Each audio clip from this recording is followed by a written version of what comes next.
We've just walked the new woods at Fort William. There's actually an extra bit above what was raced at the Nationals, so there's a lot to look at.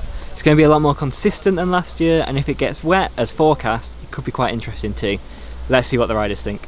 Looks good. Yeah, it looks different. Pretty tight, but it's usually always tight. So now it's just all rock. There's still a couple of lines in there, so they didn't make it easy for sure.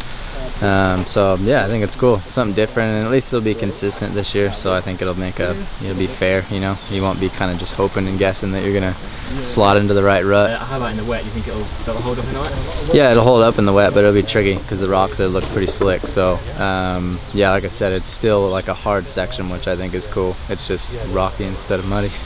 Well, obviously the BDS, there was pretty much most of this wood section in, and it was pretty good change really. I mean, it was messy last year, it was chopped up. I didn't ride it last year, but this year it seems fast. It's a bit more straightforward. In the dry, it's the type of wood section you just blast through pin, and in the wet it'll be hard, but I did course preview this morning, actually rode really well. There's a couple lines. There's not as many, you know, when it's natural and rooty and raw, it's changing every run and lines are coming through, and you know, it changes as you're riding it almost. But now I think once you've got those lines, everyone's going to stick to them, and you know, it's not going to change between runs, I don't think. I think it looks pretty cool. Hey, like obviously last year it was a bit of a disaster, like everyone was crashing stuff, so they've like filled it with rocks, and no, I think it's cool. I think it's really good. It's like still kind of challenging, like they've made it a bit slower in spots, and I think you got to set up, and I think it'll be cool. It's just gonna be a bit rougher than last year. I think it might be a little one line. There's a few maybe wide lines you're cutting inside and stuff, but mainly just one line, which is a bit annoying. Like it's kind of cool when there's heaps of lines in the woods, but I think after last year everyone just kind of wants it a bit, I guess, easier. But then you sort of aim for the annual enduro. So that wouldn't be too bad. If you're stationary here, as opposed to stationary here, you're in a better place. You're in a better place to generate a better speed.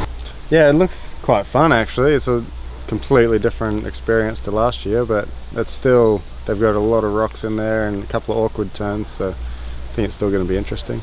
There is a couple of different options. It would be interesting to see what works better and what suits different people better, but yeah, and a lot of the time these days by the race run everyone's pretty close to a similar line anyway. Oh, I think those rocks are going to be quite slippery in the wet actually, and that'll be interesting, but it's not going to be anything like the deep ruts we had last year. Well, I think it's good. It's took like the gnarly aspect if it rains out, but like I think the pit moves put too much rocks in. But it's not really a wood section, it's like a big rock garden the whole way. But I think it's pretty good. By the time like B practice finishes, I reckon there'll be some rocks out and stuff, and the people will be like, there'll be a couple of lines, but I reckon it'll be pretty, once the main line gets found, it'll be one line, I think.